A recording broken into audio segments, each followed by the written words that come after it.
طيب الفيديوهات دي منتشرة جدا بتاعة الكرتون، وكل المشاهدات بتاعتها جايبة ملايين، سواء بقى على تيك توك، انستجرام او يوتيوب او اي مكان تلاقي الفيديوهات دي جايبة مشاهدات قد كده. واحلى حاجة ان الفيديوهات دي بتدخل في اي حاجة، مثلا الدكتور، المدرس بتاع، بتقدر بقى انت مثلا بتعمل كونتنت عادي بتدخل الفيديوهات دي يعني في وسط الفيديوهات بتاعتك، فبتبقى عاملة جو جميل كده. فكل ده هنشوفه النهارده وببلاش من غير ما تدفع اي حاجة. يعني الموضوع يبان من بره معقد او خطوات كتيرة او كده، لا، هو الموضوع كله 3 خطوات بالظبط. اول حاجة نجيب برومت لصورة الفاكهة او ايا كان الحاجة اللي احنا عايزينها، مع سكريبت كمان عشان ما نوجعش دماغنا ونفكر هنكتب ايه او كده. تاني حاجة ناخد البرومت ده ونروح نطلع بيه الصورة اللي هنستخدمها. تالت حاجة هناخد الصورة دي ونحطها على ويب سايت يطلع لنا بقى الكلام، الفيديو يحركها، النتيجة النهائية عموما اللي انت بتشوفها. المهم يعني من غير رغي كتير هنختصر ان شاء الله في فيديو النهارده. المهم بس تنزل تعمل لايك كده وكومنت، اعمل لك فيديو ببلاش من غير اي حاجة في 3 خطوات بس. اطلع يلا عشان نشوف الفيديو. طيب اول حاجة بنروح لها وهي شات جي بي تي.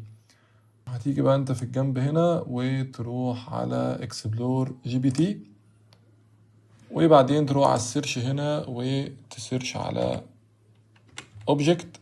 هيطلع لك بقى كل دول، ركز واختار اول واحد. بعد كده تعمل ستارت شات، تستنى بقى كده يحمل معاك. لما يجي لك هنا تتاكد ان الشات اللي فوق اوبجكت توك. بعد كده بقى هنا تكتب مثلا اسم اي فاكهه انت عايزها، مثلا طماطم.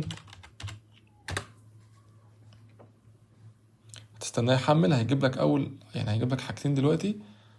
اول حاجه دي اللي هي البرومت اللي احنا هنطلع بيه الصوره. تاني حاجه هنا ده السكريبت المفروض هيتقال، لكن هو كاتبه بالانجليزي. احنا دلوقتي هنخليه يكتبه بالعربي، فهنقول له انا عايز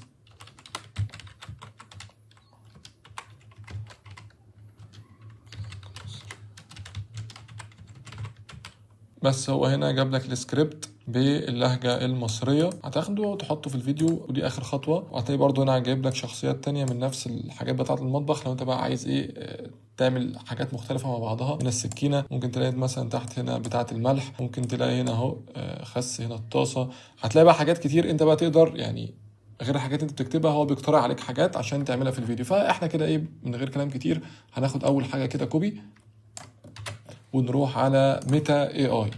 وميتا اي اي لان هو يعني في الستايل ده هو بصراحه احسن صور. انا يعني جربت اكتر من ويب سايت، هتروح تجرب منه بنانا بطريقه بقى يعني مش قانونيه، انك طبعا ممكن ما تكونش مشترك، فهتلاقي مره يطلع لك، مره لا، مره الليميت يخلص، مره الحاجات دي. لكن هنا دون مجاني، الليميت ما بيخلصش ولا اي حاجه. اول حاجه تضغط على كرييت ايمج، وبعد كده اللي انت اخدته كوبي من هنا هتحطه هنا، وتضغط كده وتستنى اهو. في لحظات طلعت لنا النتيجه دي. وشايف انت الجوده والتفاصيل عامله ازاي. يعني انت لو استخدمت اي حاجه تانية ممكن ما تطلعلكش نفس الجوده دي. وعايز برضه تتاكد، ممكن برضه نجيب بتاعه المملحه دي ونجرب النتيجه تبقى عامله ازاي.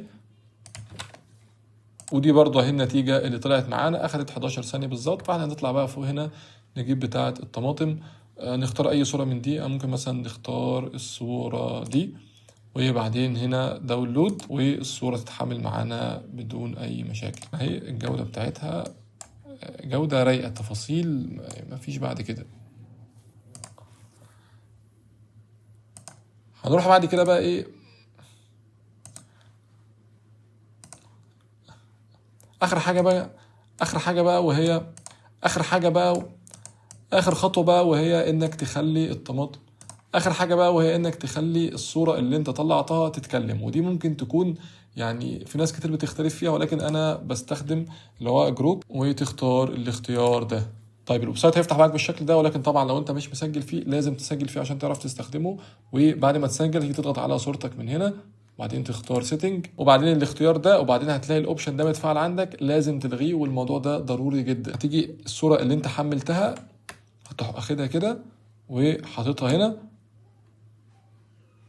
بعدين ده بقى ايه، هنا ممكن تكون عندك ايمج، فانت هتختار فيديو، وبعدين تختار برضو هنا المقاس بتاعه اللي هو المقاس الطولي، وسيب الجوده زي ما هي كده. دلوقتي انا هقول لك ازاي احنا نعليها. طيب بعد ما الصوره تترفع هتظهر معاك بالشكل ده. هترجع تاني لشات جي بي تي، وبعدين هتروح هنا على حته السكريبت المصري وهتاخدها كلها كوبي، وبرضه تتاكد انت اخد حته مصري عشان الكلام يكون عربي ويكون باللهجه المصريه.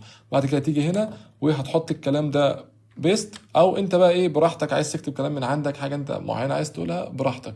بعد كده تضغط هنا وتستنى الفيديو ما يتعمل. انا مش خضار على فكره، علميا انا فاكهه. والله بطلع من زهره وجوايا بذور وكل حاجه ماشيه صح. تيجوا انتوا ترموني في السلطه وخلاص؟ احترموا البيولوجي شويه. طيب ودي نتيجه ان هي بتاعه الفيديو، معرفش الصوت كان واضح ولا لا، لكن مفيش حاجه مجاني وهتديك بالسرعه والجمال، يعني مفيش اي غلطه في الكلام او في الفيديو. طيب عشان تعلي الجوده بتاعه الفيديو تضغط على الثلاث نقط هنا وتعمل اب سكيل.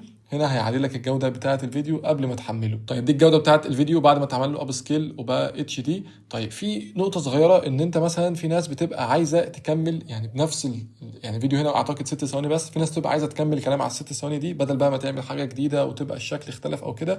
فانت هتيجي تقف عند اخر ثانيه في الفيديو اللي انت عايز تكمل بعدها وتضغط كليك يمين وتعمل هنا سيف فيديو فريم از، هتتحمل معاك هنا الصوره بتاعه الفيديو. تقدر بقى تاخدها وترفعها للموقع تاني وتكمل بقى كلام من بعدها. اعتقد انت دلوقتي وصلك انا عايز اوصل لك ايه يعني. وبكده نكون وصلنا لنهايه الفيديو. انا بس مش عايزك تتحط في حته الفواكه دي بس او الخضروات دي بس، لا انت بقى حاول تبتكر انت كلام من عندك. مش لازم تاخد البرومت اللي شات جي بي تي مديهولك. انت بقى بتعمل محتوى عادي، بتعمل محتوى اخبار، بتعمل محتوى تعليمي، محتوى عن اي حاجه. حاول تاخد الفيديوهات دي وتعمل بيها افكار انت من عندك وتحطها في وسط الفيديوهات بتاعتك، هتعلي معاك الريتش. وكمان يعني بمناسبه ان رمضان داخل، يعني كل سنه وانتم طيبين، ممكن نشوف بقى افكار بقى لحاجات في رمضان. ممكن تعمل بيدج كامله تنزل فيها فيديوهات في رمضان كل يوم. فسبسكرايب بقى يا باشا عشان تشوف الحاجات دي. وبرضه لو انت عطلت في اي خطوه او اي حاجه ابعت لي على انستجرام او تيك توك، هتلاقي اللينكات بتوعهم تحت في البايو. ايه مفيش بايو هنا، هتلاقي اللينكات بتاعتهم في الوصف. اعمل لي فولو بقى هناك عشان في فيديوهات قصيره بتنزل هناك رايقه، ستوريز بقى، حاجات من دي. المهم اكتب لي بس في الكومنتات لو الطريقه اشتغلت معاك، عشان لو حد داخل جديد يشوف ان الفيديو مفيد. واعمل لايك وبس كده. اشوفكم في فيديو جديد.